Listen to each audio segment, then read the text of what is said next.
الحمد لله نحمده ونستعينه ونستغفره ونؤمن به ونتوكل عليه ونعوذ بالله من شرور أنفسنا ومن سيئات أعمالنا من يهده الله فلا مضل له ومن يضلل فلا هادي له ونشهد أن لا إله إلا الله وأشهد أن محمدا عبده ورسوله أما بعد فأعوذ بالله من الشيطان الرجيم بسم الله الرحمن الرحيم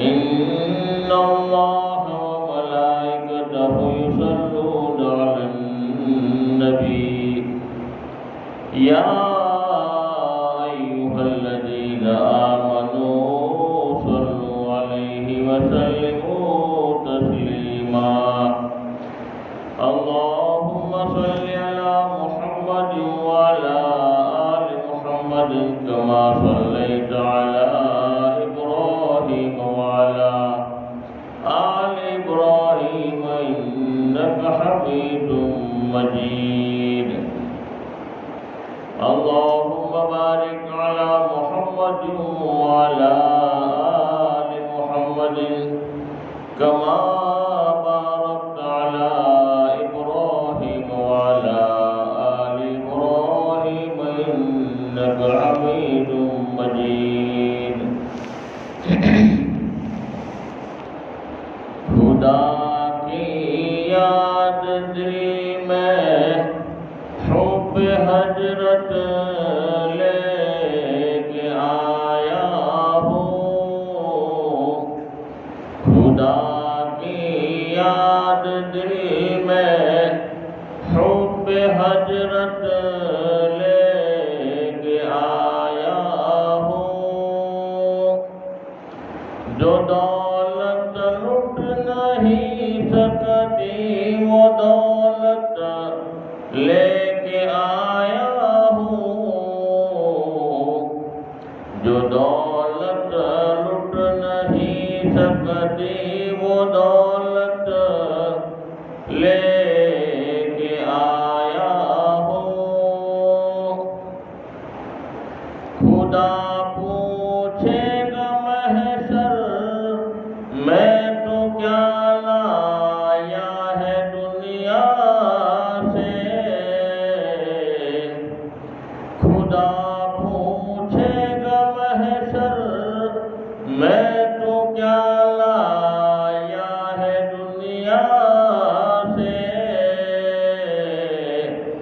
تو کہہ دوں گا محمد کی محبت لے کے آیا ہوں تو کہہ دوں گا محمد کی محبت لے کے آیا ہوں شہید کربلا کی اولیاء کی اور بزرگوں کی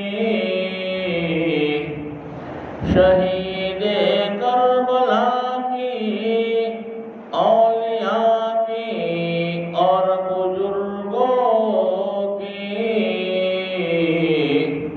میرے دل میں عقیدت ہے محبت لے کے آیا ہوں میرے دل میں عقیدت ہے محبت لے کے آیا ہوں خدا کی یاد دل میں حب حضرت لے کے آیا ہوں جو دولت لٹ نہیں سکتی وہ دولت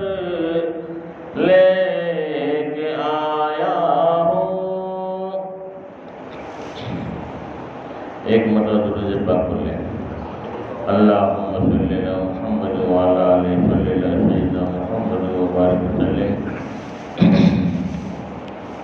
محترم بھائیو، دوستوں، بزرگوں اور میری عزیز ماں بہنیں، اللہ کا بڑا احسان ہے، کرم ہے کہ اللہ نے ہمیں حضور پاک صلی اللہ علیہ وسلم کی امت کے اندر پیدا کیا ہے۔ حضور پاک صلی اللہ علیہ وسلم کا مقام اتنا اونچا مقام ہے کہ اللہ کے بعد اگر کسی کا مقام ہے تو حضور پاک صلی اللہ علیہ وسلم کا مقام ہے۔ حضور پاک صلی اللہ علیہ وسلم کو پیدا کرنا مقصود نہ ہوتا تو دنیا کی کسی چیز کا وجود ہی نہ ہوتا، نہ زمین ہوتی، نہ آسمان ہوتا، نہ چاند ہوتا، نہ سورج ہوتا۔ پوری کائنات کو اللہ نے اپنے پیارے حبیب صلی اللہ علیہ وسلم کی برکت سے بنایا ہے۔ اور اللہ کے نبی پوری دنیا کے نبی بن کر آئے، قیامت تک آنے والے ہر ایک انسانوں کے نبی بن کر آئے۔ جو مانے گا اس کے بھی نبی ہیں، جو نہیں مانے گا اس کے بھی نبی ہیں۔ اللہ کے نبی قیامت تک کے آنے والے ہر ایک انسانوں کے نبی بن کر آئے۔ اب پوری دنیا میں قیامت تک کوئی نبی نہیں آئے گا۔ جس کو بھی کامیاب ہونا ہے اللہ کے نبی کے دامن کو پکڑنا پڑے گا، اللہ کے نبی والے راستے پر چلنا پڑے گا، اللہ کے نبی کی اتباع کرنی پڑے گی، وہی آدمی کامیاب ہو سکتا ہے۔ دوسرا پوری دنیا میں کوئی راستہ نہیں ہے۔ قیامت تک اللہ کے نبی کا دین باقی رہے گا، اور قیامت تک کے لیے اللہ کے نبی رحمت للعالمین بن کر آئے، یعنی رحمت والا کام لے کر آئے تو قیامت تک چلتا رہے گا۔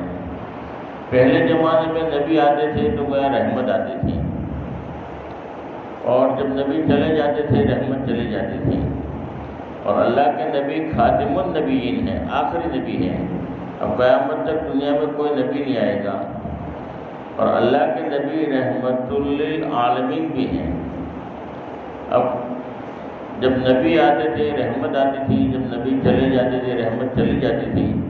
اب اللہ کے نبی آخری نبی ہیں، اللہ کے نبی کے بعد اب کوئی نبی آئے گا نہیں، تو گویا اللہ کے نبی رحمت لے کر آئے تھے، اب اللہ کے نبی کے جانے کے بعد رحمت چلے گئی، ایسا نہیں ہے۔ بلکہ اللہ کے نبی جو نبی آتے تھے وہ رحمت والا کام لے کر آتے تھے، وہی کام اللہ نے پوری امت کو دے دیا، کیونکہ اللہ کے نبی آخری نبی ہے۔ قیامت تک اب پوری دنیا میں کوئی نبی آنے والا نہیں، کہ اللہ کے نبی قیامت تک کے لیے آنے والے انسانوں کے نبی ہیں، تو قیامت تک اب نبی کوئی نہیں آئے گا، تو نبیوں والا جو کام تھا اللہ نے پوری امت کو دے دیا، اور قیامت تک یہ نبی والا کام چلے گا۔ اس لیے اللہ کے نبی کو رحمت للعالمین بنا کر بھیجا کہ پورے عالم کے لیے رحمت ہی رحمت بن کر آئے ہیں۔ اور اللہ کے نبی ہر ایک کے لیے رحمت بن کر آئے، فرمایا کہ جانوروں کے لیے بھی رحمت بن کر آئے، کہ اللہ کے نبی نے جانوروں کے بھی حقوق بتائے کہ ایک عورت بڑی دیندار تھی، نیک تھی، مگر اس نے ایک بلی کو باندھ کے رکھا، اس کو کھانا نہیں دیا، پانی نہیں دیا، اور بلی پیاسی تڑپ تڑپ کر مر گئی۔ تو اللہ کے نبی نے فرمایا کہ میں نے اس عورت کو جہنم میں دیکھا، حالانکہ عبادت گزار تھی، نیک تھی، مگر ایک جانور پر ظلم کیا، ایک جانور کا حق ادا نہیں کیا۔ اب جانور کو جب باندھتے ہیں تو اس کی ذمہ داری عائد ہو جاتی ہے، اس کو کھلاؤ، اس کو پلاؤ، اس کی نگرانی کرو۔ جیسے گائے ہے، بکری ہے، بھینس ہے، اگر ہم نے اس کو پالا ہے، اس کو باندھا ہے، تو اس کو ٹائم پر کھانا پینا، یہ ساری ذمہ داری آ جاتی ہے۔ اگر اس کو آزاد چھوڑ دیا ہے، بلی کو آزاد چھوڑ دیا ہے، تو ہماری پابندی نہیں، وہ اپنا شکار اور اپنی ضرورت پوری کرے گی۔ اس کو باندھ دیا ہے تو ذمہ داری آ جاتی ہے۔ اللہ کے نبی نے جانوروں کو بھی حقوق بتائے۔ جانوروں کے بارے میں ایک عورت تھی، بڑی گنہگار تھی، دیندار نہیں تھی، خواہشہ عورت تھی، مگر ایک کتا پیاسا تڑپ رہا تھا، مرنے کے قریب تھا، اس کتے پر رحم کیا اور پانی نکالا بڑی مشکل سے، اور اس کو پانی پلایا۔ اس پانی پلانے کی وجہ سے اللہ کے نبی نے فرمایا میں نے اس عورت کو جنت میں دیکھا۔ کون سی عورت ہے؟ جو گنہگار تھی، جس نے کوئی نیک عمل نہیں کیا تھا مگر ایک جانور پر رحم کیا، تو جانور پر رحم کرنے کی وجہ سے اللہ نے سارے گناہوں کو معاف کر دیا، اللہ نے اس کی زندگی کو پاک کر دیا۔ تو اللہ کے نبی تو جانوروں کے لیے بھی رحمت بن کر آئے ہیں، جانوروں کے بھی حقوق بتائے ہیں، اور اللہ کے نبی مالداروں کے لیے بھی رحمت بن کر آئے ہیں، مالداروں کے بھی حقوق بتائے ہیں، مالداروں کے مقام کو بتایا، اور مالدار آدمی جب زکوٰۃ ادا کرتا ہے، غریبوں کی نگرانی کرتا ہے، ان کی ضرورت پوری کرتا ہے، اور فرمایا کہ اللہ ان کی 73 حاجتیں پوری کرتے ہیں، اور جنت میں اس کے درجے بلند کرتے ہیں۔ ان کے اگر سخی آدمی ہوتا ہے، مالدار آدمی ہے، سخی ہے، سخاوت کرتا ہے، تو اگر اس کے عمل اگر کم ہیں تو سخاوت کی برکت سے اللہ پوری کرے گا، کسی کی دعا کی برکت سے اللہ اس کی ضرورت پوری کرے گا۔ مالداروں کے لیے بھی رحمت بن کر آئے، غریبوں کے لیے بھی رحمت بن کر آئے کہ غریب آدمی ہے، تکلیف پہ ہے، اس تکلیف پر اللہ کے نبی نے فرمایا کہ اس کو جنت کے وہ مقام پر اللہ پہنچا دیں گے جس مقام پر مالدار آدمی نہیں پہنچ سکتے، اور سب سے پہلے غریب آدمی جنت میں جائیں گے، اور غریب آدمی کی تھوڑی عبادت کو اللہ پسند کر لیتے ہیں، اور اللہ اس کو جو ہے آگے بڑھا دے، دنیا کی تکلیف کا بدلہ اللہ آخرت میں دے دیں گے۔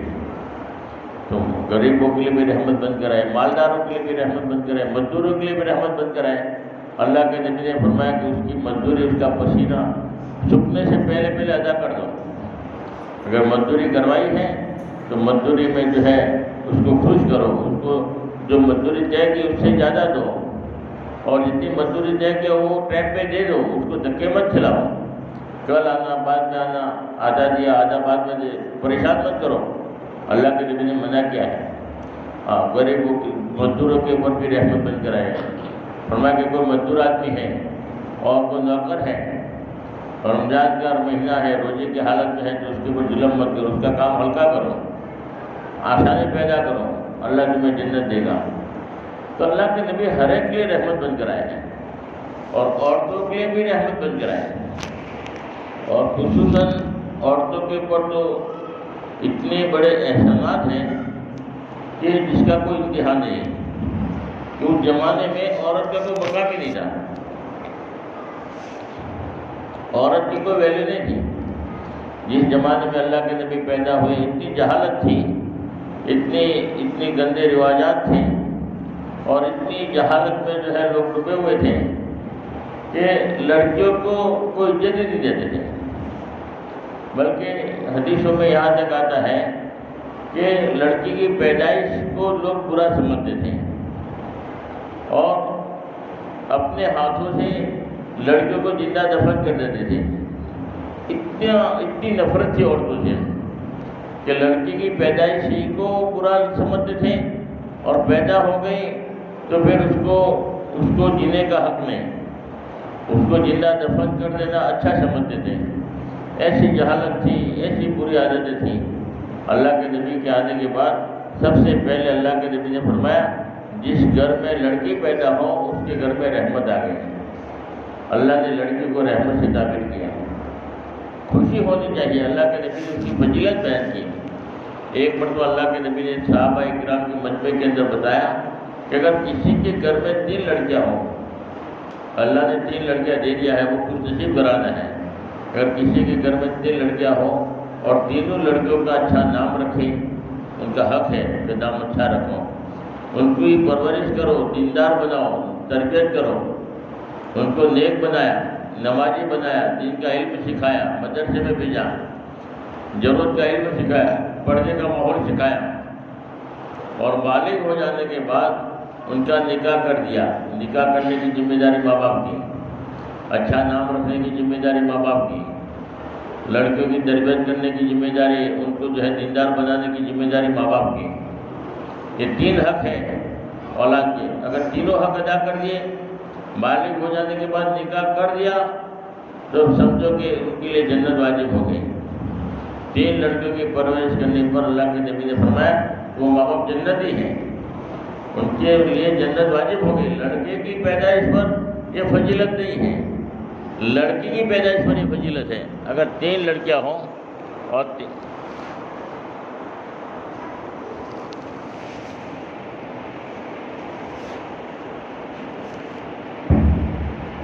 تینوں لڑکیوں کی پرورش کیا اور بالغ ہو جانے کے بعد اگر ان کا نکاح کر دیا تو ان کے لیے جنت واجب۔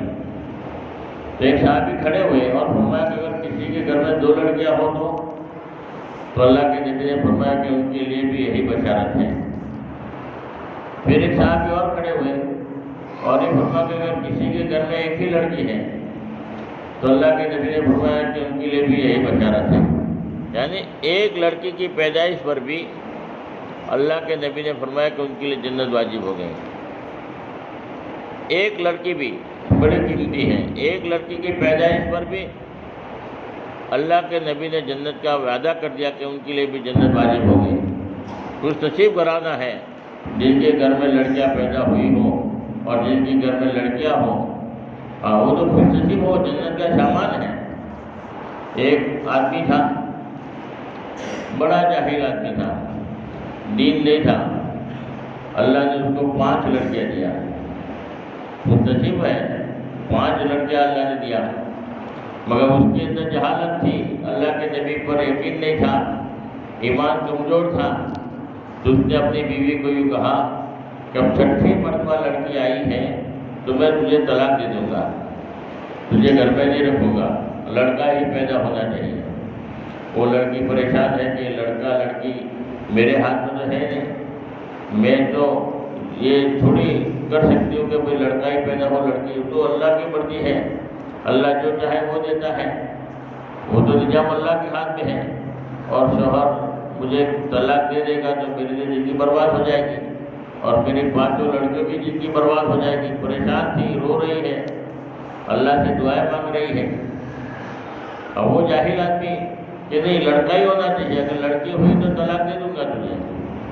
اور وہ بیچاری عورت بہت پریشان ہے، رو رہی ہے، تڑپ رہی ہے، یا اللہ میں کیا کروں گا، لڑکا پیدا نہیں ہوا، لڑکی پیدا ہوئی تو میری تو زندگی برباد ہو جائے گی۔ پریشان تھی کہ اب کیا کروں گا۔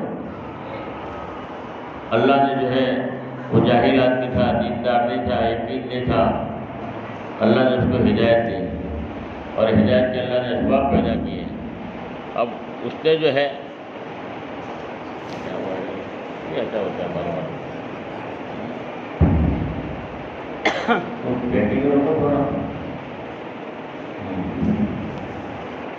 تو انہوں نے جو ہے اللہ نے ہدایت کیسے دیا کہ رات کو جو ہے سویا تھا تو اس کو خواب آیا، خواب میں اللہ نے جو ہے اس کو جنت دکھائی اور جنت کے اندر وہ جا رہا ہے، جنت کی طرف وہ دوڑ رہا ہے، جا رہا ہے۔ تو جنت کے 5 دروازوں پر 5 لڑکیاں کھڑی تھیں، جو ان کی 5 لڑکیاں تھیں، اور وہ لڑکیاں بلا رہی تھیں، ابا اس دروازے سے جنت پہ آ جاؤ، ابا اس دروازے سے جنت پہ آ جاؤ، ابا اس دروازے سے جنت پہ۔ 5 لڑکیاں جنت کے اندر بلا رہی تھیں اور 6ٹھے دروازے پر دیکھا تو خالی تھا اور پریشانی کا عالم تھا وہاں پر۔ تو بس یہ دیکھتے ہی اللہ نے ہدایت دے دیا، اس کی آنکھ کھل گئی اور دیکھو گے میری لڑکیاں تو جو ہے جنت کی طرف مجھے بلا رہی تھی، یہ تو میرے لیے جنت کا سامان ہے، جنت میں جانے کے لیے یہ میرے لیے آسانی پیدا کر رہی ہے، یہ لڑکیاں مجھے جنت میں داخل کر رہی تھی۔ اب اللہ نے ہدایت دے دیا، اب بیوی کو کہتا ہے کہ اب 6ٹھی مرتبہ پہ اگر لڑکی پیدا ہوئی تو بھی بڑا راضی ہو گیا، اللہ نے جو اس لڑکی کی برکت سے مجھے جنت میں داخل کیا تھا، جنت میں بلا رہی تھی، یہ لڑکیاں تو بڑی قیمتی ہے۔ احساس پیدا ہوا اور اللہ نے جو ہے اس کی جو ہے مغفرت کر دی، اللہ نے ہدایت دے دیا۔ تو خوش نصیب گھرانہ ہے جن کے گھر میں لڑکیاں پیدا ہوں، اللہ کی ذات کو بھروسہ ہو۔ ہمیں تو دنیا میں ہمیشہ تو رہنا نہیں ہے، ہمیشہ آخرت میں رہنا ہے۔ اور بعض جگہ پر دیکھو لڑکیاں جو ہوتی ہیں وہ زیادہ جو ہے ہمدردی کرتی ہے اور ان کے دلوں میں زیادہ محبت ہوتی ہے ماں باپ کی۔ دیکھو لڑکے جلدی نہیں آئیں گے، لڑکیاں فوراً آ جائیں گی اپنے شوہر کو لے کر۔ کبھی بھی باپ بیمار ہو گیا تو لڑکے دوڑ کر آئیں گے، لڑکے بعد میں آئیں گے۔ لڑکیوں کے دلوں کو اللہ نے بہت نرم کیا ہے۔ ایک صاحب تھے تو انہوں نے جو ہے اپنے دوست تھے ان کے پاس گئے،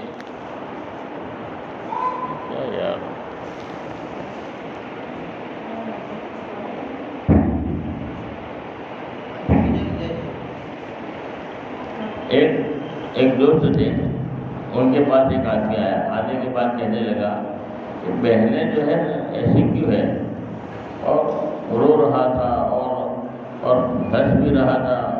بولے کیا بات ہے بتاؤ تو صحیح کہ بہنیں ایسی کیوں ہوتی ہیں؟ تو پوچھا کہ کیا بات ہے؟ تو اس نے جو ہے بیٹھ کر پوری کارگزاری سنائی کہ میری ایک بہن ہے اور روزانہ جو ہے وہ بہن کی شادی ہو گئی ہے، ان کی بھی بچے ہیں، اور وہ جب آتی ہے میری ماں جو ہے بہنیں جب آتی ہیں تو میری ماں اس کو جو ہے چاول دیتی ہے، صابن کی ٹکیاں دے دیتی ہے، گھر کا جو کوئی سامان ہے تو تھوڑا بہت اپنی لڑکی کو دے دیتی ہے، اور میری بیوی جو ہے اس سے ناراض ہوتی ہے کہ یہ سب جو ہے ماں جو ہے سب دے رہی ہے اور تم کمانے والے اکیلے ہو، اور بہنوں کو جو ہے کبھی چاول دے دیا، کبھی گیہوں دے دیا، کبھی صابن دے دیا، کبھی پاؤڈر دے دیا، کبھی یہ دے دیا، کبھی یہ دے دیا، جو بھی گھر کا سامان ہے اس میں سے تھوڑا تھوڑا دیتی رہتی ہے، اور بہنیں جو ہے تمہاری آتی ہے تو کمانے والے تم اکیلے ہو، تم اپنی ماں کو کہو کہ ایسا نہ کرے، اور آپ خرچہ بھی بڑھ جاتا ہے، بہنیں آتی ہے تو بیوی جو ہے ان کا ذہن خراب کر رہی تھی بھائی کا۔ اب بھائی نے بھی اپنی ماں کو، ایک بہن آئی تھی تو تھوڑی سی آہستہ آہستہ بیوی نے ارے بتا کے تھوڑی تھوڑی نفرت پیدا ہو گئی، بہن کے دل میں بہن کی نفرت ہوئی۔ اب اس نے جو ہے اپنی ماں کو کہا، بہن آئی تھی گھر میں ایک طرف تھی اور ان کے بچوں نے جو ہے کوئی کھلونا توڑ دیا، تو دیکھو تم بہنیں آتی ہے تو یہ نقصان بھی کرتی ہے، سامان بھی توڑ دیتی ہے بچے وغیرہ، اور تم جو ہے اپنی جو ہے لڑکی کو جو ہے کبھی چاول دیتے ہو، کبھی گیہوں دے دیتی ہو، کبھی یہ دیتی ہو، کبھی یہ دیتی ہو، ہمارا پورا خرچہ کمانے والا میں اکیلے ہوں، میری بھی بچے ہیں، ضرورتیں ہیں، اور تم ان کو بڑھتے رہتے ہو، خرچہ بڑھ جاتا ہے۔ تو ان کو کہو کہ بھائی سال میں ایک ہی مرتبہ آوے، سال میں جو ہے ایک ہی مرتبہ آوے، اب 2 مہینے 4 مہینے میں آتی رہتی ہے، 1-2 دن رہتی ہے چھٹیوں میں، تو کہا کہ بھائی ایک ہی مرتبہ آوے، بار بار آتے ہیں اور بار بار، اور یہ بھی دینا بھی بند کر دو تو بار بار تم دیتے رہتے ہو۔ اپنی ماں کو کہہ رہا تھا۔ اب بہن جو ہے سن رہی تھی، بہن یہ ساری باتیں سن رہی کہ بھائی ناراض ہے، میں یہاں آتی ہوں تو بھائی کا دل ناراض ہے، تو وہ سن لیا اس نے، تو اس نے جو ہے بہن نے جو ہے اس وقت تو کچھ بھی نہیں کہا، بعد میں کہا کہ بھائی میرے 4 بجے کی بس ہے، مجھے جانا ہے، جلدی سے مجھے چھوڑنے کے لیے آ جاؤ۔ اب بھائی نے اپنے من سے کہا کہ ابھی تو چھٹیاں ہے، 2-3 دن رہو یہاں، ایسا ویسا، مگر وہ سن لیا تھا بات، اپنی ماں کو جو شکایت کر رہا تھا، تو کہا کہ بھائی نہیں مجھے تو جانا ہے، تو بہن نے 4 بجے جو ہے چھوڑنے کے لیے گیا، وہ بہن چلی گئی۔ اس کے بعد میں سال میں ایک ہی مرتبہ بہن آتی تھی، وہ بھائی کی محبت کی وجہ سے آتی تھی، مل کر جو ہے وہ چلی جاتی تھی، مگر جب بھی آتی تھی تو بھائی کو بوجھ محسوس ہوتا تھا کہ یہاں آ گئے۔ اب ایک ٹائم آیا، باپ کا جو ہے وراثت کے اندر تقسیم کے لیے سارے کے سارے رشتے دار جمع ہوئے، اب ماں بھی موجود ہے، بہن بھی موجود ہے، رشتے دار بھی موجود ہیں۔ اب بھائی بھی کہتا ہے کہ دیکھو باپ کی وراثت میں جتنا بھی مال ہے سب میرا ہے، بہن کو میں کچھ بھی نہیں دوں گا۔ اب بہن سن رہی ہے اور خاموش، ماں بھی کہہ رہی ہے کہ دیکھو باپ کی ملکت پر بہن کا بھی حق ہے، تمہاری بہن کا بھی حق ہے، تمہارا اکیلا حق نہیں ہے، بہن بھی ذمہ دار ہے۔ تو اس نے کہا کہ ماں کو بھی ڈانٹا کہ نہیں اس وجہ میں میری بہن کو کچھ بھی نہیں دوں گا۔ بہن کچھ بھی نہیں بولی، اس نے اپنی وراثت کا جو مال تھا اس میں پورا قبضہ کر لیا اور بہن کو کچھ بھی نہیں دیا۔ وہ بہن نے کچھ بولا بھی نہیں، بہن چلی گئی۔ ایک سال میں آتی رہتی تھی بھائی کی محبت میں۔ تو یہاں پر بھائی جو ہے وہ بیمار ہو گیا اور ان کے گھر والے بھی بیمار ہو گئے، بچے بھی بیمار ہو گئے اور بہت سارا مال خرچ ہو گیا اور اتنی پریشانی بڑھ گئی کہ بہت ساری ملکتیں بیچ دیا اور قرضہ سر پر چڑھ گیا۔ پریشان تھے، چین نہیں تھا، بہن کا حق کھایا تھا، بہن کا مال کھایا تھا، بہن کا حق ادا نہیں کیا، اللہ کے وہاں دیر نہیں ہے۔ اب اتنی پریشانی اتنی مصیبت آئی کہ پریشان قرضہ بھی چڑھ گیا اور گھر میں بچہ بھی بیمار ہے اور گھر والے بھی بیمار ہیں، خود بھی پریشان ہے، بیمار ہے، تکلیف بھی بہت زیادہ۔ اب اس وقت جو ہے بہن جو ہے خبر لینے بھی آئی اپنے بھائی کی، اور آنے کے بعد بہن آئی تو دیکھتے ہی اس کے چہرہ اتر گیا کہ دیکھو اتنا میں پریشان ہوں، ٹینشن میں ہوں اور مصیبت آ گئی۔ بہن واپس آ گئی میرے گھر میں، بیوی بھی پریشان، بیوی بھی کہنے لگی کہ میں کھانا نہیں پکاؤں گی، تمہاری بہن کو کہہ دو جلدی چلی جائے۔ اب ان کے دلوں میں نفرت ہے۔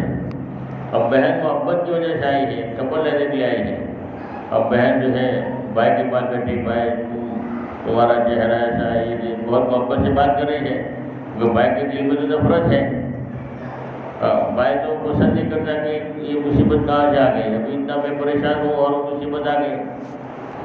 اور وہ بیچارے محبت کی وجہ سے بیٹھی بات کر رہی ہے، تمہارا دیکھو شکل کیسی بدل گئی ہے، تمہارا چہرہ کیسا بدل گیا ہے، کیا پریشانی ہے، میں تمہاری بہن بیٹھی ہوں، تمہاری بڑے بہن ہوں، کوئی ٹینشن مت لو۔ اور قریب آئی، اس کے بعد جو ہے اپنے سونے کے کنگن تھے وہ اتار کر اپنے بھائی کے ہاتھ میں دیے اور کہا کہ دیکھو یہ تمہارا علاج کراؤ، تمہارے لڑکا جو بیمار ہے اس کا علاج کراؤ، بھابھی کا علاج کراؤ، اور یہ جو سونے کے کنگن ہے اس کو بیچ کر جو ہے اپنی ضرورت میں کام لاؤ،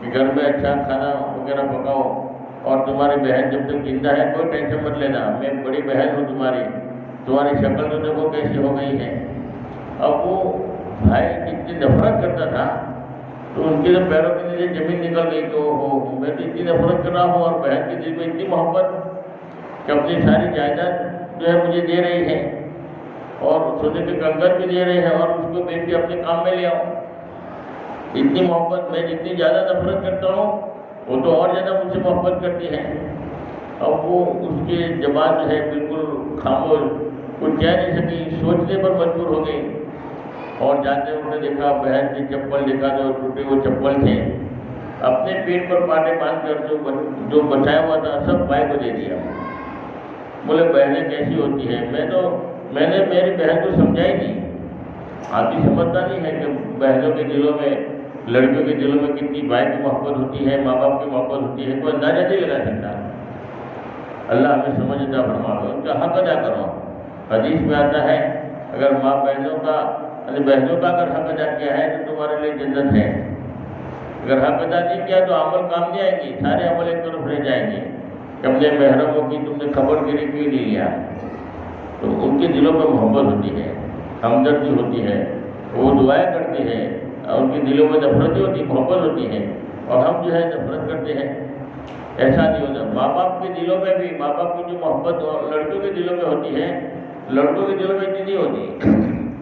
ایک جگہ جنازہ تیار تھا اور ایک آدمی آیا اور کہا کہ میں جنازے کو دفن نہیں کرنے دوں گا، کہ میرا جو ہے قرضہ ہے اور میں میت کے پاس میں جن کا انتقال ہو گیا ہے ان کے پاس میں 45 لاکھ روپے مانگتا ہوں۔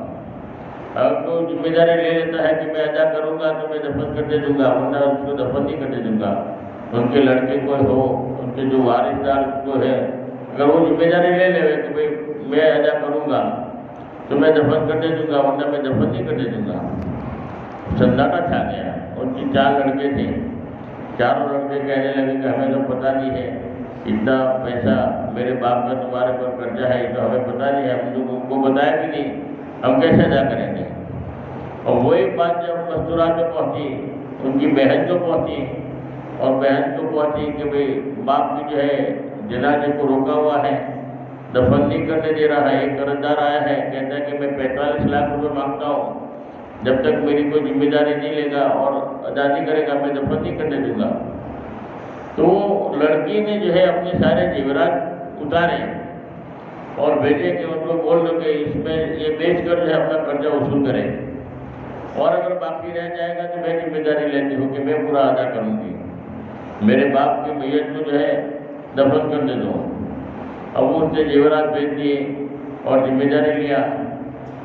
2 آدمی کہنے لگا کہ اصل میں بات یہ ہے کہ میں جو 45 لاکھ روپیہ مرحوم کے پاس مانگتا نہیں ہو، مگر 45 لاکھ وہ مجھے دینے کے ہیں۔ تو مجھے کہا تھا میرے وارثدار کو دینا، تو میں تلاش کر رہا تھا کہ وارثدار کون ہے۔ اب مجھے پتہ چلا کہ اصل وارثدار تو لڑکی ہے۔ اصل وارثدار کون ہے کہ لڑکے جو ہے میں نے دیکھ لیا، اور لڑکی نے جو ہے اپنا سارا زیورات میں جو ہمارے پاس بھی دیا، مجھے زیورات کچھ بھی نہیں دیے، بلکہ مجھے جو 45 لاکھ دینے تھے، اس لیے میں نے اصل وارثدار تلاش کرنے کے لیے میں نے یہ پروپیگنڈا بنایا تھا۔ اب مجھے پتہ چل گیا کہ اصل وارثدار کون ہے، اور 45 لاکھ روپے میں جو ہے لڑکی کو دے رہا ہوں، اور مجھے اصل وارثدار کو لڑکی نظر آ رہی ہے۔ تو کہنے کا مطلب لڑکیوں کے دلوں میں اللہ نے عجیب و غریب محبت رکھی ہے۔ اللہ کے نبی کے احسانات ہیں کہ جس زمانے میں عورت کا کوئی مقام ہی نہیں تھا، اس زمانے میں اللہ کے نبی نے جو ہے لڑکی کی پیدائش پر بڑی خوشخبری بیان کی۔ حدیث میں یہاں تک آتا ہے کہ گھر میں لڑکا بھی ہے لڑکی بھی ہے۔ اگر باپ جو ہے گھر پر گیا ہے مٹھائی لے کر یا پھل فروٹ لے کر گیا ہے، تو لڑکی کو پہلے دینا پڑے گا۔ حکم ہے کہ لڑکی کو پہلے دو، بعد میں لڑکے کو دو۔ لڑکی کی عزت کرو، لڑکی کی قدر کرو، لڑکی کو ذرا بھی تکلیف نہ دو۔ لڑکیوں کی بڑی فضیلت ہے۔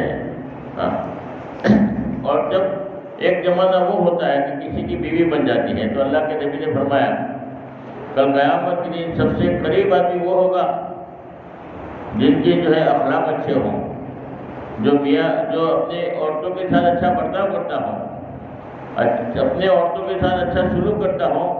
کل قیامت کے دن سب سے زیادہ قریب آدمی وہی ہوگا۔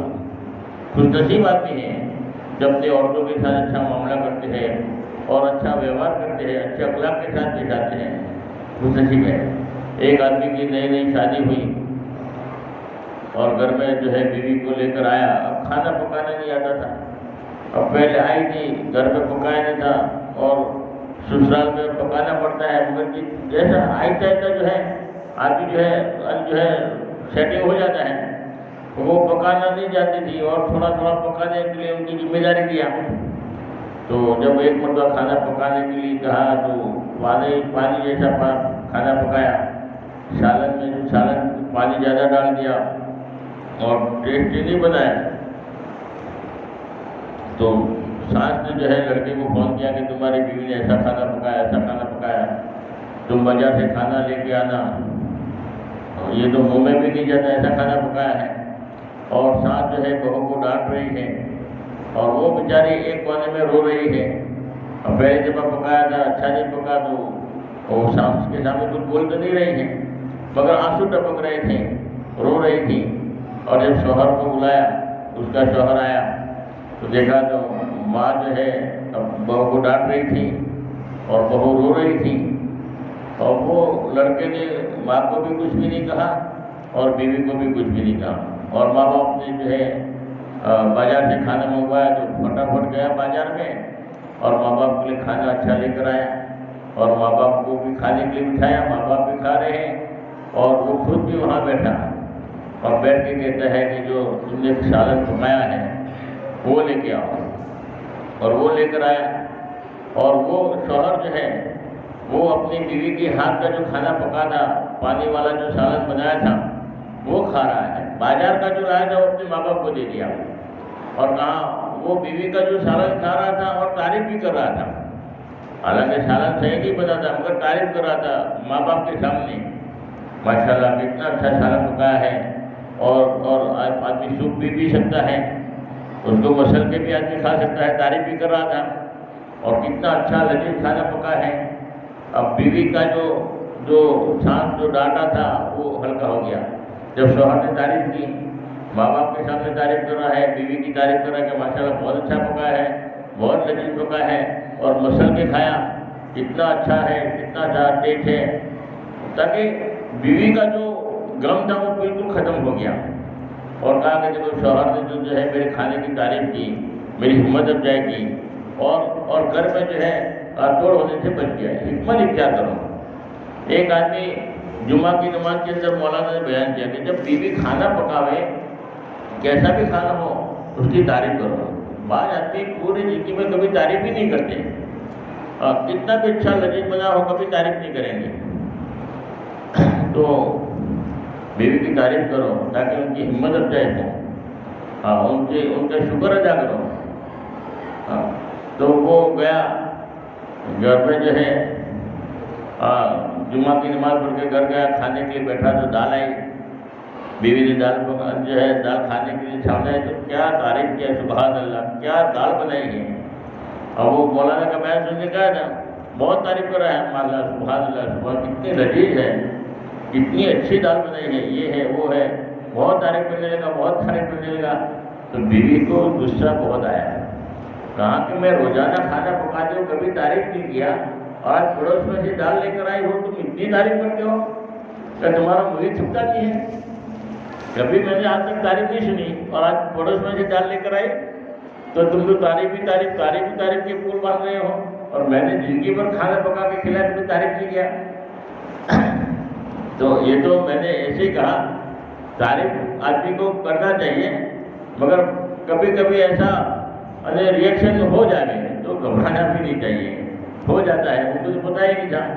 ایک مولانا گئے کھانے کے لیے تو بہت تعریف کی، ماشاءاللہ تمہاری بیوی نے بہت اچھا پکایا ہے۔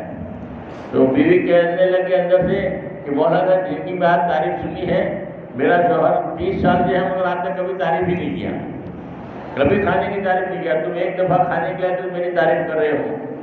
تو بیوی کی ہمت افزائی کرنا، بیوی کی جو ہے تھوڑی بہت 19-20 ہو تو اس کو درگزر کرنا۔ ایک بزرگ کا انتقال ہو گیا، کسی نے کہا کہ کیا ہوا کہ اللہ نے مغفرت کر دی، اس وجہ سے کہ کھچڑی کھانے کی وجہ سے مغفرت ہوئی۔ تو بولے کیا ہوا؟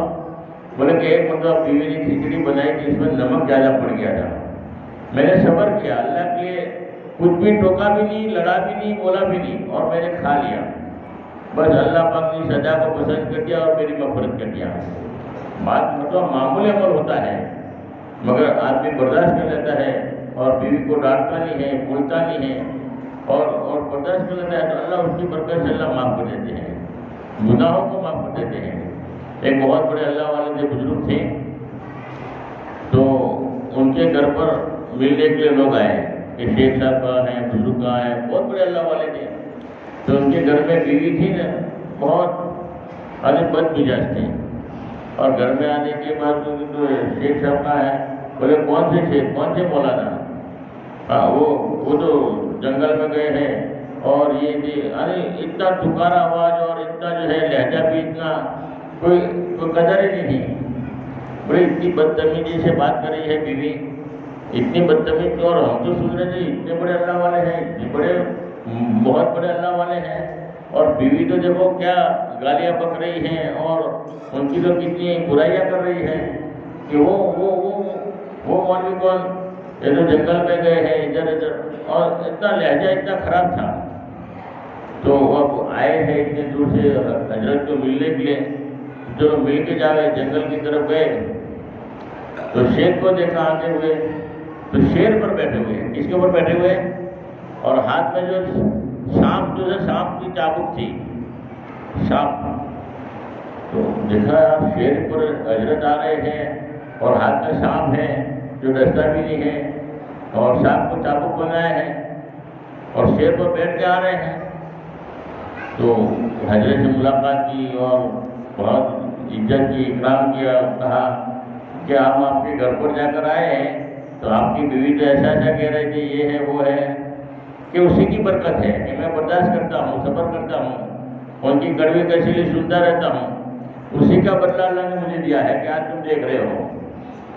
تو آدمی جب برداشت کرتا ہے، تھوڑی بہت تکلیف میں برداشت کرتا ہے تو اللہ اس کا بدلہ دے دیتے ہیں، دنیا میں بھی اللہ نوازتے ہیں، نہ معلوم کون سے اللہ راستے کھولے گا، وہاں گمان بھی نہیں ہوتا۔ اس لیے اللہ کے نبی نے فرمایا کہ کل قیامت کی سب سے زیادہ قریب وہی آدمی ہوگا جو اپنی بیوی بچوں کے ساتھ اچھا معاملہ کرے۔ اور بعض مرتبہ ایسا ہوتا ہے کہ بیوہ ہو جاتی ہے، شوہر کا انتقال ہو جاتا ہے، یا طلاق آدمی دے دیتا ہے، تو ماں باپ کے گھر واپس آتی ہے، تو اللہ کے نبی نے کیا فرمایا، ماں باپ کو بھی کہہ دیا کہ اب تم اگر اپنی لڑکی پر جو خرچ کرو گے ڈبل ثواب دیا جائے گا۔ اور بیوہ عورتوں کے بارے میں فرمایا کہ پورا گاؤں کو ذمہ دار بنا کہ کوئی گاؤں میں بیوہ عورت ہے اور اس بیوہ عورتوں کی یتیم بچوں کی پرورش کرے گا، یتیم بچوں کی ذمہ داری اٹھائے گا، ان کی ضرورت پوری کرے گا، اللہ تمہاری 73 حاجتیں پوری کرے گا۔ اللہ تمہارے لیے جنت کا راستہ آسان کریں گے. پورے گاؤں کو ذمہ دار بنا دیا تھا کہ وہ تکلیف نہ ہو، پریشان نہ ہو. اور پہلے زمانے میں ایسے گندے رواجات تھے کہ دوسرا نکاح نہیں کر سکتی تھی. اللہ کے نبی نے بیوہ عورت سے شادی کیا اور بیوہ عورتوں سے شادی کر کے اس رسم کو ختم کیا اور ان سے نکاح کرنے کی فضیلت بیان کی کہ بیوہ عورتوں سے نکاح کرو، بیوہ عورتوں سے جو ہے ورنہ پہلے زمانے میں کتنی جہالت تھی. لوگ زندہ جلا دیا کرتے تھے، زندہ دفن کر دیا کرتے تھے، پوری زندگی بیوگی کی حالت میں گزارنا پڑتی تھی، تنگ ہو جاتی تھی. اللہ کے نبی کے کتنے احسانات ہیں ہمارے ماں بہنوں پر کہ ہمارے ماں بہنوں کو کتنی قدر کی، کتنا خیال رکھا ہے ہر موقع پر. جہاں بھی تھوڑی سی پریشانی آئی فرمایا کہ ان کی راحت کے لیے اسباب مہیا کر دیے، ہر ایک کو ذمہ دار بنا دیا. اور ایک زمانہ وہ ہوتا ہے کہ کسی کی ماں ہوتی ہے تو اللہ کے نبی نے فرمایا کہ ماں کے قدموں کے نیچے جنت ہے. ماں کے قدموں کے ماں کو اف تک مت کہو. ماں کے قدموں کے نیچے جنت ہے، جنت کو رکھ دیا. ماں کی قدر کرنے کو حکم دیا کہ بیٹے کے لیے ضروری ہے کہ ماں کا اہتمام، ماں کی زیادہ قدر کرے. اللہ کے نبی نے فرمایا ایک آدمی نے پوچھا کہ میری ماں بھی ہے، میرا باپ بھی ہے، میں کس کے ساتھ احسان کروں؟ اللہ کے نبی نے کہا ماں کے ساتھ. دوبارہ پوچھا کہا ماں کے ساتھ. تیسری مرتبہ پوچھا ماں کے ساتھ. چوتھی مرتبہ پوچھا تو باپ کے ساتھ. پھر کہا اللہ کرو فلا کرو، جو جتنے زیادہ قریبی رشتے دار ہو ان کے ساتھ احسان کرو. تو ماں احسان کی زیادہ محتاج ہے، ماں مقدم ہے. اور ماں کی قدر کرنے کے لیے کہا ماں.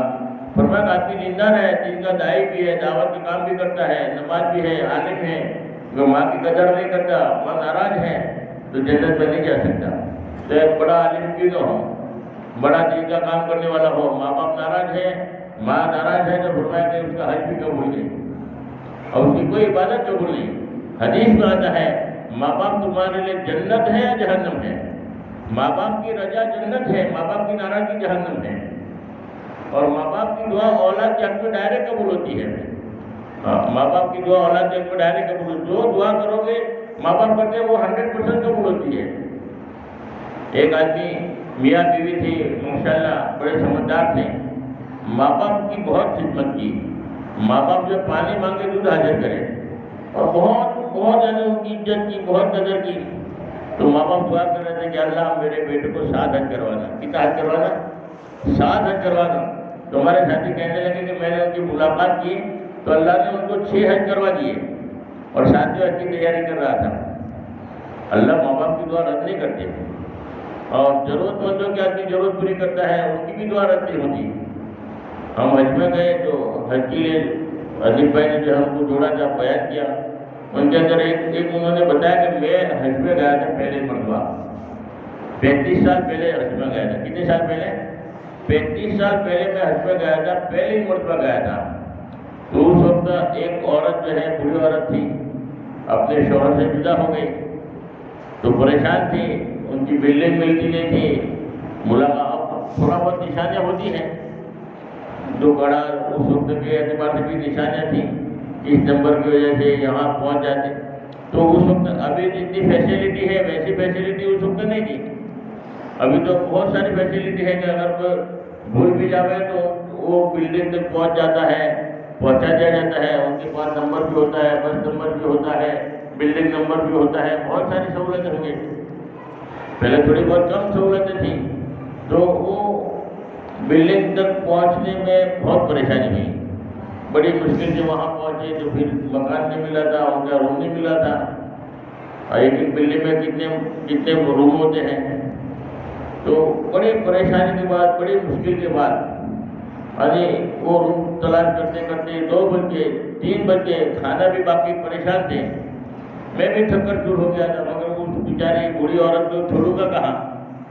اب نے ذمہ داری لی ہے تو اس کو پورا کرنا بھی ضروری تھا. اب میں تھک کر چور ہو گیا تھا. بڑی مشکل کے بعد 2-3 بجے ان کا روم ملا. اب روم تک پہنچایا تو اتنی خوش ہوئی اور اتنی دعائیں دی کہ اللہ پاک تمہیں ہر سال حج کرا دے. کیا دعا کی؟ اللہ پاک تمہیں ہر سال حج کے لیے بلائے. تو عجیب بھائی کہنے لگے کہ اللہ کا شکر ہے 35 سال ہو گئے، 35 حج ہو گئے. اللہ ہر سال حج کے لیے بلاتے ہیں اور ہر سال میں حج کے لیے جاتا ہوں. تو اللہ تو وہ ہے، کسی کا ایسا کام کرو کہ ان کے دل سے دعائیں نکلے تاکہ ہمارا بیڑا پار ہو جائے۔ کسی پر ظلم مت کرو، اگر کسی پر ظلم کیا ہے تو اس کی ہائے جو لگے گی نا وہ ہمیں برباد کر دے گی۔ احسان کرو، ضرورت پوری کرو تاکہ ہماری اللہ ضرورت پوری کرے گا۔ دعائیں لو، ایک تو دعا کرنا ہے، اللہ سے دعا کرنا، اللہ دعا قبول کرتے ہیں، ایک دعا کروانا ہے اور ایک دعائیں لینا ہے۔ اب دعائیں لینا کیا کہ ایسا کام کرو کہ لوگ دعائیں دے رہے ہوں، لوگوں کے دلوں سے دعائیں نکلے، یہ اصل ہے۔ ایک جماعت گشت کر رہی تھی، بات کروں ختم ہو گو، ایک جماعت گشت کر رہی تھی، ایک بوڑھی عورت تھی، بہت کرم ضعیف تھی، وہ دعائیں دینے لگی کہ یا اللہ جماعت والوں کا تو بھلا کر، جماعت والوں کو اللہ جنت دے، جماعت والوں کی جنت میں درجہ اللہ بلند کرے، بہت دعائیں دے رہی تھی جماعت والوں کو۔ تو جماعت والوں نے پوچھا کہ وہ عورت کون ہے، بوڑھی عورت کون ہے کہ اتنی زیادہ دعائیں دے رہی ہے جماعت والوں کو؟ تو پوچھا بھائی یہ عورت کون ہے؟ تو انہوں نے کہا یہ جو بوڑھی عورت ہے اس کا ایک نوجوان لڑکا تھا اور اتنا بڑا ظالم تھا کہ پورا گاؤں سے تنگ تھا، اپنی بیوی کو بھی مارتا پیٹتا، بڑا ظلم کرتا، اور اپنی ماں کو بھی، جس نے جنم دیا ہے اپنی ماں کو بھی لکڑی سے مارتا تھا، اتنا بڑا ظالم رحم کا مانتا ہی نہیں تھا۔ اللہ نے جو اس کو ہدایت کی، جماعت کے حوالے ہو گیا، 3 دن جماعت میں جا کر آیا، اللہ نے احساس پیدا کیا، اس نے 4 مہینے لگائے۔ ماں جاتی 3 دن لگاتی ہے، سمجھ میں بات آ جاتی ہے تو فوراً 4 مہینے کی ترتیب بتا دی کہ اب تو مجھے 4 مہینے لگانا ہے، تو اس نے 4 مہینے لگایا۔ 4 مہینے لگانے کے بعد دیکھا تو پوری زندگی چل ہو گئی، فجر کی نماز میں پہنچ جاتا ہے، لوگوں کو دعوت دیتا ہوا، اور پابندی سے ملاقاتیں بھی کرتا ہے، اور پابندی کے، اور ماں کی بھی جو لکڑی سے مارتا تھا وہی آدمی روزانہ ماں کے پاس آتا ہے، بیٹھتا ہے، محبت سے بات کرتا ہے اور اپنی ماں کے پیر دباتا ہے۔ اب ماں بڑی راضی ہو جاتی ہے کہ جو مجھے لکڑی سے مارتا تھا آج وہی لڑکا میری پیر دبا رہا ہے، تو ماں کے دل سے دعائیں نکلتی ہیں کہ اللہ جماعت والوں کا بھلا کرے، کہ جن کی برکت سے اللہ نے میرے بیٹے کو ہدایت دی۔ کام ایسا کرو کہ لوگ دعائیں دے رہے ہوں، لوگوں کے دلوں سے دعائیں نکلے، ایسا کام کرو کہ محنت کرو، کوشش کرو۔ اللہ کے راستے میں جانے کے بعد لوگ دعائیں دیتے ہیں کہ تمہارا بھلا ہو، ورنہ تو میری زندگی پوری تنگ ہو جاتی۔ احساس پیدا ہوتا ہے، جن کی صحیح روح پر آتی ہے اور جن کی تبدیل ہو جاتی ہے، اس لیے ایسی محنت کرو لیکن لوگ اللہ کے راستے میں نکلے، پھر ہمیں دعائیں ملے۔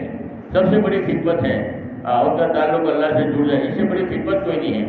اللہ رب العالمین ہمیں کہنے سننے سے زیادہ عمل کی توفیق عطا فرمائے، اور ہماری ماں بہنیں بھی کوشش کریں گھر میں دین کا ماحول بنانے کے لیے، فضائل اعمال کی تعلیم ہر گھر میں ہو، حدیث پاک کی 6 صفات کے مجاہدے کے ساتھ میں ہو، ہفتہ وار تعلیم ہے جس میں ہم جاتے رہے بیٹھتے رہے۔ بعض مرتبہ کوئی بات اثر کر جاتی ہے جو زندگی پلٹ جاتی ہے، جیسے گیس کا لائٹر ہوتا ہے، آدمی دباتا ہے گیس کا چولہا نہیں جلتا، دوسری مرتبہ دبایا، تیسری مرتبہ دبایا، ایک چنگاری کام آ جاتے ہیں چولہا جل جاتا ہے، 2-3 مرتبہ ٹپ ٹپ کرتا ہے ایک چنگاری کام آ جاتی ہے۔ اس لیے بار بار اگر دین کی مجلس میں بیٹھیں گے تو ایک چنگاری کام آ کے ہدایت مل جائے گی، زندگی پلٹ جائے گی، احساس پیدا ہو جائے گا، پھر بوجھ نہیں پڑے گا، پھر نماز پابند ہو جائے گی، ذکر کی پابند ہو جائے گی، تہجد کی پابند ہو جائے گی۔ چنگاری لگ گئی، یہ چولہا جل گیا، بس ایک چنگاری لگ گئی، بار بار بیان میں بیٹھنے کی وجہ سے، بار بار دین کی بات سننے کی وجہ سے ایک بات دل میں اثر کر کے زندگی پلٹ جاتی ہے۔ ایسے ہزاروں واقعات ملیں گے، کوئی بیان میں بیٹھے تھے، ایک بات اثر کر کے زندگی میں جن کی تبدیل ہو گئی، ماشاءاللہ چہرے پہ داڑھی آ گئی، ماں بہنوں نے پردے کا اہتمام کر لیا، ماں بہنوں نے نماز شروع کر دیا، ماں بہنوں کی زندگی صحیح ہو گئی، کیونکہ ایک بات سمجھ میں آ گئی۔ باتیں سمجھ میں آ جاتی ہے تو زندگی تبدیل ہو جاتی ہے۔ اللہ پر ہمیں کہنے سننے زیادہ عمل کرنے کی توفیق عطا فرمائے۔ ایک مرتبہ جو ہے آخری جو ہے نصیحت ہے نظم کے انداز میں، اس کو سن لو، اس کے بعد انشاءاللہ دعا کر لیتے ہیں۔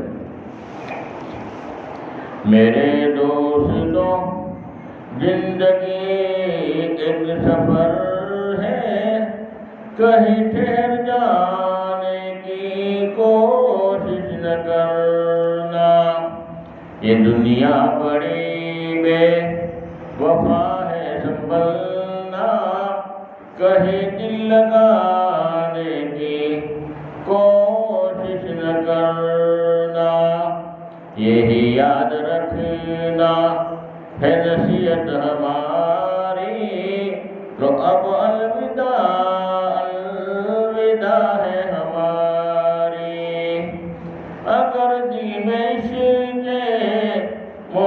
محمد نہیں ہے تو کعبہ کو جانے کی کوشش نہ کرنا۔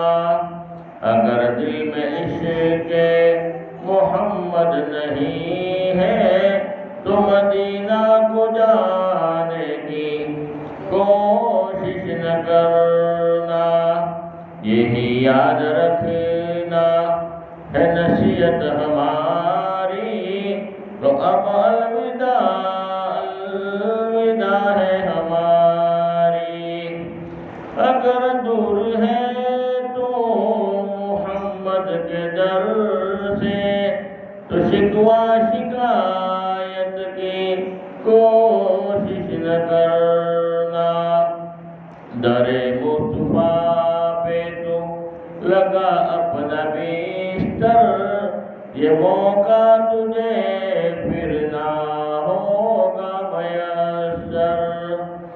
در مصطفیٰ تو در مصطفیٰ ہے کہ جنت میں ایسا کوئی در نہیں ہے۔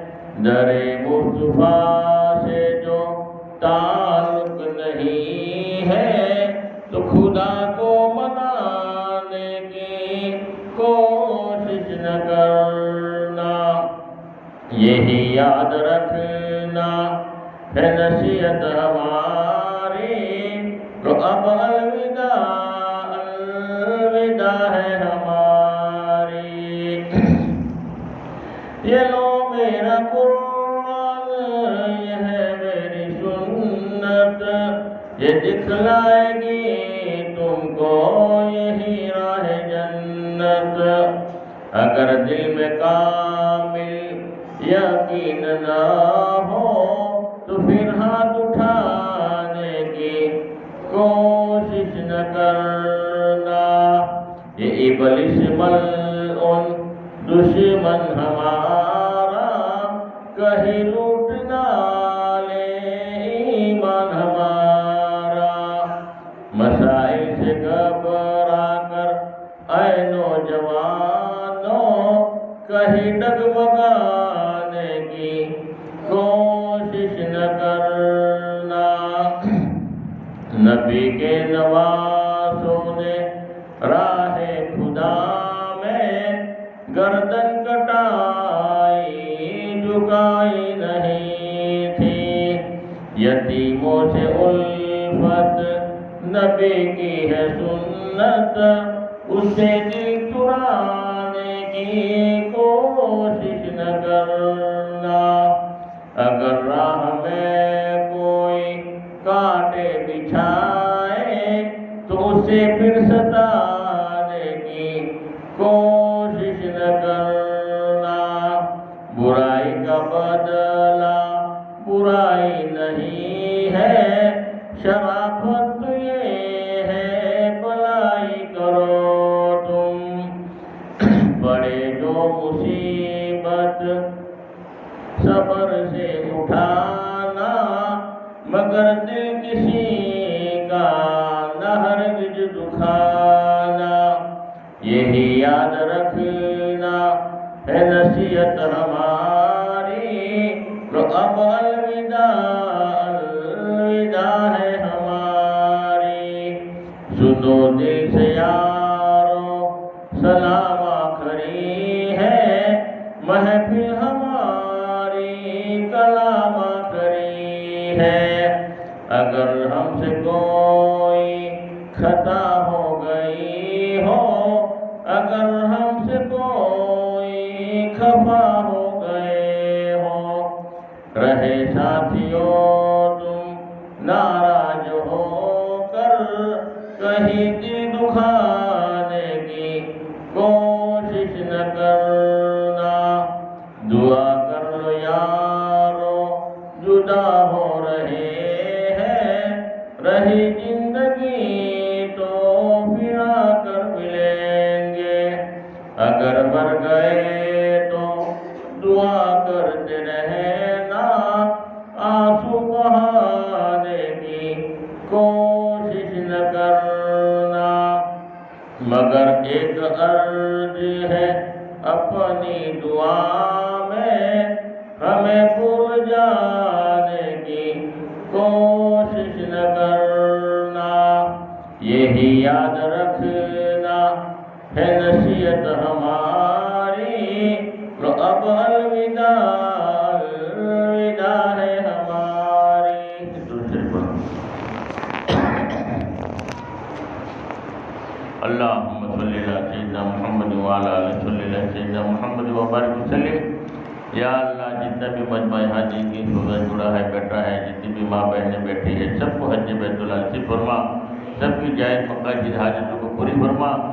یا اللہ خصوصاً مرحوم ان کی مدد فرما، ان کی یا اللہ قبر کو نور سے منور فرما، جنت الفردوس میں جگہ عطا فرما، جو پریشان حال ان کی پریشانی دور فرما، جو بیمار ان کی شفا کامل عاجل عطا فرما، جو بے روزگار ان کے لیے گیس اور روزی کا انتظام فرما۔ یا اللہ رحم فرما، کرم فرما، عافیت کا معاملہ فرما، صحیح یقین نصیب فرما۔ یا اللہ نمازوں کا شوق پیدا فرما، نماز کی پابندی کرنے کی توفیق عطا فرما۔ یا اللہ صحیح راستے پر چلنے کی توفیق عطا فرما، تیرا دھیان نصیب فرما، آپس میں محبتیں پیدا فرما، ہمارے اخلاق کو صحیح بنا، اخلاص کے ساتھ ہر عمل کرنے کی توفیق عطا فرما، دین کی کام کو اپنا کام بنا کر کرنے کی توفیق عطا فرما۔ یا اللہ جتنے بھی لوگ ہم سے پہلے قبروں میں پہنچ چکے ہیں، یا اللہ سب کی مغفرت فرما، سب کے قبر کو منور فرما۔ یا اللہ سب کی تو مغفرت فرما۔ یا اللہ خصوصاً مرحوم کی مغفرت فرما، ان کی قبر کو جنت کا باغ بنا۔ یا اللہ جنت الفردوس میں جگہ عطا فرما، ہمارا بھی ایمان پر خاتمہ فرما، یہ کلمہ پڑھتے پڑھتے ایمان کے ساتھ ہماری موت آوے سے اسباب مہیا فرما۔ یا اللہ دین کی کام کو اپنا کام سمجھ کر کرنے کی توفیق عطا فرما۔ یا اللہ اخلاص کے ساتھ ہر عمل کرنے کی توفیق عطا فرما، آپس میں محبتیں پیدا فرما۔ یا اللہ ہمیں دعا مانگنا بھی نہیں آتا، جو مانگا وہ بھی عطا فرما، مانگنے سے رہ کے اپنی شان عطا فرما۔ حضور پاک صلی اللہ علیہ وسلم نے جتنی خیر خلائی کی دعائیں مانگی ہے، ان سب میں ہمارا بھرپور حصہ عطا فرما، جن شروع سے پناہ چاہے ان سب سے ہماری حفاظت فرما۔ جزا اللہ عنہ محمد صلی اللہ علیہ وسلم۔ سبحان ربک رب العزۃ عما یصفون وسلام علی المرسلین والحمد للہ رب العالمین برحمتک یا ارحم الراحمین۔